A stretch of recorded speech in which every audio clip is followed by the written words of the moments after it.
Welcome to Ganesan media. இறைவனுடைய அருளால் நம்ம எல்லோரும் நல்லா இருப்போம். தொடர்ந்து ஆதரவு கொடுத்துட்ருக்கிற எல்லாருக்கும் மனசார நன்றியை தெரிவிச்சுக்கிறப்பா. மறக்காமல் லைக் பண்ணுங்கள், ஷேர் பண்ணுங்கள், சப்ஸ்கிரைப் பண்ணுங்கள், உங்களுடைய கருத்தை பதிவு பண்ணுங்கள். வாங்க இன்றைக்கி என்ன வீடியோன்னு பார்ப்போம்.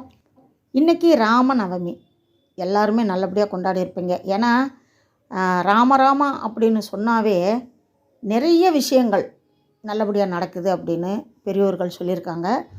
எந்த நல்ல விஷயத்தை செஞ்சாலும் நம்பிக்கையோடு செய்யணும், அப்போ தான் அது நடக்கும். நம்பிக்கை இல்லாமல் அந்த விஷயத்துலேயும் அந்த சொல்கிற ஸ்லோகத்துலேயும் கவனம் இல்லாமல் செஞ்சால் நம்ம வேண்டுனது நிறைவேறுறது கொஞ்சம் கஷ்டந்தான்.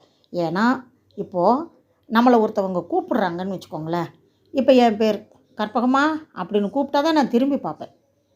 அம்மா அம்மா அப்படின்னா நான் திரும்பி பார்ப்பேன். நான் யாரையோ கூப்பிட்றாங்கன்னு நினைப்பேன். கற்பகமா அப்படின்னு கூப்பிட்டா தானே நம்ம திரும்பி பார்க்குறோம், நம்மளதே கூப்பிட்றாங்கன்னு.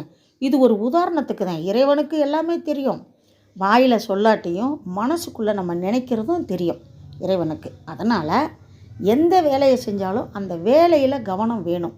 சில பேர் சாப்பிடும்போது கூட டிவி பார்க்குறது, செல்லு பார்க்குறது, இந்த மாதிரி சாப்பிட்ருவாங்க. மத்தியானம் யாராவது நீங்கள் காலையில் என்ன டிஃபன் சாப்பிட்டீங்க அப்படின்னு கேட்டால் என்ன சாப்பிட்டேன்னு யோசிப்பாங்க. அப்போது நம்ம செய்கிற வேலை எதாக இருந்தாலும் சரி, அதில் அப்போ கவனம் செலுத்திட்டோம்னா அந்த வேலை நல்லாயிருக்கும். அதனால் சொல்ல வந்தேன். இப்போது இந்த ராமநாமம் எனக்கு சின்ன வயசில் ஒரு 5 வயசுலேருந்தே இந்த ராமநாமம் சொல்லணும் அப்படிங்கிற எண்ணம் எப்படி உருவாச்சுன்னா, எங்கள் அப்பா ஒரு குட்டி கதை சொன்னார். எப்படின்னா, ஒருத்தர் நிறைய கஷ்டமாக இருக்குது, எனக்கு எந்த வேலையுமே சரியாக நடக்க மாட்டேங்குது, நான் குடும்பத்தோடு என் பிரச்சனையாகவே இருக்குது அப்படின்னு சொல்லி வருத்தப்பட்டார். அப்போ நீ டெய்லி ராமஜெயம் சொல்லு அப்படின்னு சொல்லி ஒரு குருநாதர் சொன்னார். ஷார்ட்டாக சொல்கிறேன், இது பெரிய கதை.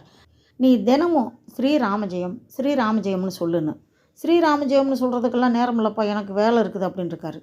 அப்போ என்ன பண்ணியிருக்காரு இவர், ஹரே ராமா ஹரே ராமான்னு சொல்லுன்னு இருக்கார். அதெல்லாம் சொல்ல முடியாதுப்பா எனக்கு அப்படின்னு இவர் வாதாடிக்கிட்டே இருக்கார். அப்போ ராம ராமான்னு சொல்லு அப்படின்ட்டுருக்காரு. ராம ராம ராமான்னு சொல்லணுமா, அதுவும் என்னால் முடியாது அப்படின்ட்டுருக்காரு. அப்போ என்னதான் உன்னால் முடியும் அப்படின்னா, என்ன முடியும்னா சாமி அதவே செய்யாதா, நம்மளை தான் படைச்சிட்டார்ல, சாமிக்கு தெரியாத நம்ம கஷ்டப்படுறது அப்படிங்கவும், அழுத பிள்ளைக்கு தான் பால் அப்படின்னு சொல்லியிருக்காங்கல்ல, உன்னுடைய பிரச்சனையை சொல்லி நீ மனசுக்குள்ளே வேண்டணும்ல அப்படின்ட்டுருக்காரு. சரி என்ன பண்ணுறதுன்னு இந்த குருநாதர் இவன் நல்லவனாக இருக்கேன் ஆனால் சொல்கிறதுக்கு சங்கடப்படுறானேன்ட்டு, சரி ராமராமான்னு சொல்ல வேண்டாம், நீ மரான்னு சொல்லு, 2 எழுத்து தான் அப்படின்னு சொல்லவும், இவர் என்ன பண்ணியிருக்காரு, மரா மரா மரா மரா மரா மரான்னு இருக்கார். 2 எழுத்து தான், ஆனால் அதில் ராமராமன் வந்துருச்சு பாருங்கள். அதே மாதிரி இவர் கவனத்தோடு சொல்லியிருக்காரு. மரா மரா மரா மரா மரா மரா மரா மரான்னு நீங்களும் சொல்லி பாருங்கள். மரா மரான்னு தான் சொல்லுவோம், ஆனால் அது ராமராமான்னு வந்துடும். எதுக்கு அப்படின்னா, ஸ்ரீராமஜெயம் அப்படின்னு சொல்கிறத ரொம்ப நேரம் ஆகும் அப்படின்னு சொல்கிறதுனால 2 வரியில் சொல்லப்பா, 2 எழுத்து அப்படின்ட்டுருக்காரு. அதுக்காக சொல்லி இந்த கதையை எங்கள் அப்பா எங்களுக்கு சின்ன வயசில் சொன்னது. நாங்களும் அப்பப்போ ஸ்ரீராமபிரானை கும்பிடுவேன், அவருடைய பாதத்தை வச்சும் வீட்டில் பூஜை பண்ணிகிட்ருக்கேன். இன்றைக்கும் என்னால் முடிஞ்ச எப்பயும் போல் பால் திராட்சை ராமபிரானுக்கு வச்சு கும்பிட்டுட்டேன். எல்லோரும் நல்லா இருப்போம். வீடியோ பிடிச்சிருக்குன்னு நினைக்கிறேன். முழுசாக வீடியோ பார்த்ததுக்கு ரொம்ப நன்றியை தெரிவிச்சுக்கிறப்பா. அடுத்த வீடியோவில் சந்திக்கலாம். அதுவரை பாய்ப்பா.